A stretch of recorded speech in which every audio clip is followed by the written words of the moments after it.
আসসালামু আলাইকুম। আমাদের এই ঘের থেকে এখন আমরা মাছ ধরতেছি। আমাদের এই ঘেরে কি মাছ ছাড়ছিলাম, কত বড় হয়েছে সে মাছগুলো সব কিছুই আপনাদের দেখাবো ইনশাআল্লাহ। এই ঘেরের পানি অনেক কম হয়ে গেছে, তো এখন আমরা মাছ ধরেছি, কিছু বড় মাছ আছে। তো সেইগুলো যদি আমরা জাল টেনে না ধরি তাহলে দেখা যাচ্ছে যে বনবিলাই এবং আমাদের এই দিকে শিয়াল আছে, রাত্রিবেলা কিন্তু বড় বড় মাছ ঘের থেকে কিন্তু খেয়ে ফেলায়। তার জন্য আমরা জাল টেনে সে মাছগুলো ধরার চেষ্টা করতেছি। পেটকি এই যে সাইড এই যে এই যে এই যে মাছ এই যে সোজা আসতেছে, এই যে পাতলা রে খুদা কাকু বেটকে উঠে গেছে।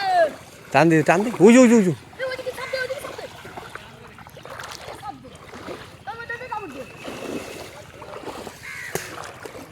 এই যে মাছ এই যে আগো আগো আগো স্বামী এই যে মাছ গিরে গেছে, কিন্তু গিরেছে এ গিরেছে মাছ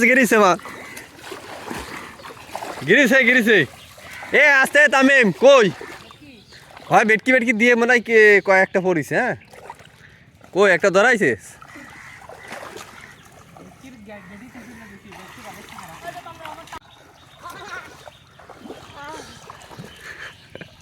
मछली पकड़ के आया।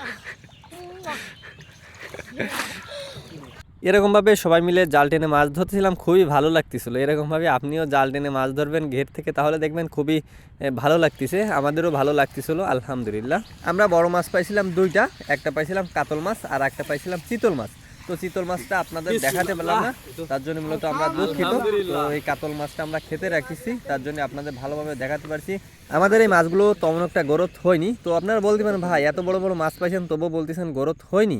ভাই এই মাছের বয়স কিন্তু 4 বছরের একটু কম বেশি হবে। তো 4 বছর যদি একটা মাছ লালন পালন করা হয়, সেই মাছটা কিন্তু বড় যদি ঘের হতো, সেই ঘেরে কিন্তু অনেক বড় হতো। তো আমাদের জায়গা কম, তার জন্য মূলত মাছটা বাড়েনি। আপনারা যখন বড় মাছ তৈরি করবেন তখন কিন্তু আপনার বড় জায়গায় তৈরি করবেন, তা না হলে কিন্তু আপনারা মাছের গ্রোথ তেমন একটা পাবেন না। তো আপনার সব ভালো থাকবেন, সুস্থ থাকবেন। আসসালামু আলাইকুম।